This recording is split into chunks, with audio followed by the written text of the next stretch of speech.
జనవరి 22వ తేదీన అయోధ్య శ్రీరాములవారి ఆలయ నిర్మాణం, రాములవారి విగ్రహ ప్రాణప్రతిష్ఠ కార్యక్రమం ఉంటుందని, అందుకోసం లక్షెట్టిపేట బీజేపీ నాయకులు అంగడి బజార్ హనుమాన్ ఆలయంలో స్వచ్ఛ భారత్ నిర్వహించారు.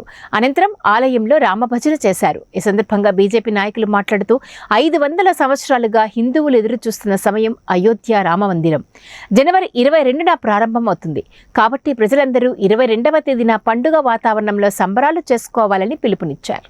1992లో అప్పుడున్నటువంటి లాల్కృష్ణ అద్వానీ గారు కేవలం 2 భారతీయ జనతా పార్టీ ఎంపీలకు రాగానే అతను ఒక రథం మీద మొత్తం దేశమంతా తిరుక్కుంటూ అయోధ్యలో మన రామాలయం నిర్మించాలి అని చెప్పానని కరాసేవకులను అందరినీ తీసుకొని ఆ ప్రతి గ్రామంలో ఇంటింటికి ఇటుక పూజలు చేపించి తీసుకొని పోయిన వ్యక్తి లాల్కృష్ణ అద్వానీ గారు. అక్కడ రామాలయం నిర్మించడం కోసం, బాబ్రీ మసీదును కూలగొట్టడం కోసం ఎంతోమంది కరాసేవకులు ఇక్కడి నుంచి బయలుదేరి అక్కడ ఉన్నటువంటి అప్పుడు ములాయం సింగ్ యాదవ్ ప్రభుత్వము చాలా మందిని అరెస్ట్ చేసిండ్రు. ఎవరైతే అరెస్ట్ భయపడకుండా ఆ బాబ్రీ మసీదు కూలగొట్టడానికి అక్కడికి ఎక్కి మన కాషాయం జెండా ఎగురవేస్తున్నటువంటి కరాసేవకులను కాల్పులు చేస్తే అప్పుడు చాలామంది ప్రాణాలు అర్పించారు. ఈరోజు అక్కడ ఉత్తరప్రదేశ్లో భారతీయ జనతా పార్టీ ప్రభుత్వం ఏర్పడటం జరిగింది.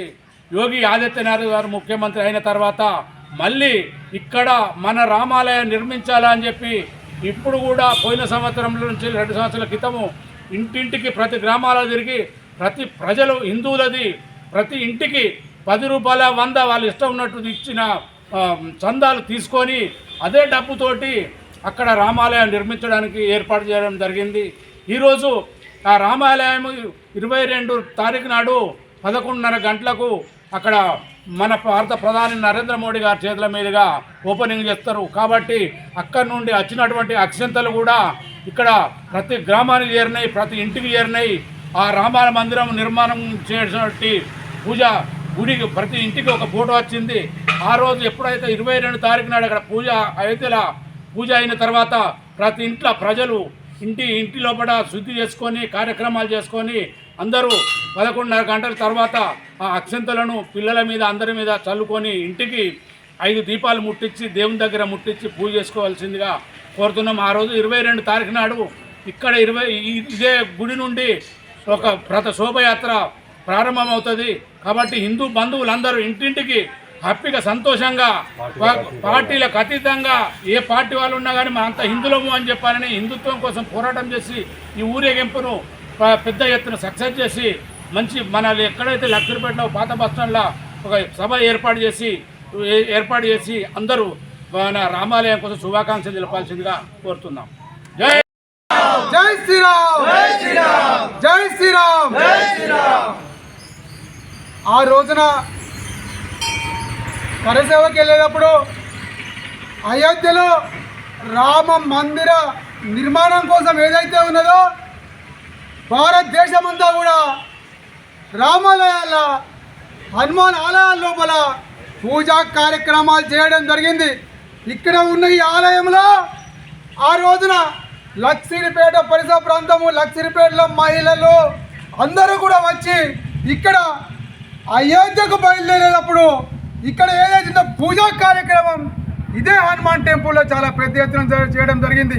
ఇక్కడి నుంచి కూడా కరసేవకులు వెళ్ళడం జరిగింది. ఆ కరసేవకుల మధ్య అరెస్ట్ చేయడం జరిగింది. మమ్మల్ని మంచిగా దాడికి ముందు అరెస్ట్ చేసినప్పుడు ఆ కరసేవకులు ఇక్కడి నుంచి బయలుదేరిన కరసేవకులు ఇక్కడి నుంచి జరిగిన పూజా కార్యక్రమాలు ద్వారా ఇవాళ మనం అయోధ్య లోపల రామమందిర నిర్మాణం ఏర్పాటు చేసుకుంటా ఉన్నాం. బాలరామమందిర అయోధ్య నిర్మాణం కోసం అనేక మంది ప్రాణాలు అర్పించడం జరిగింది. ఆ ప్రాణాలు ఆ అయోధ్య కరసేవకులు వీళ్ళందరి యొక్క వాళ్ళని త్యాగాల వల్లనే ఇవాళ మన మనం రామాలయం నిర్మించుకుంటా ఉన్నాం.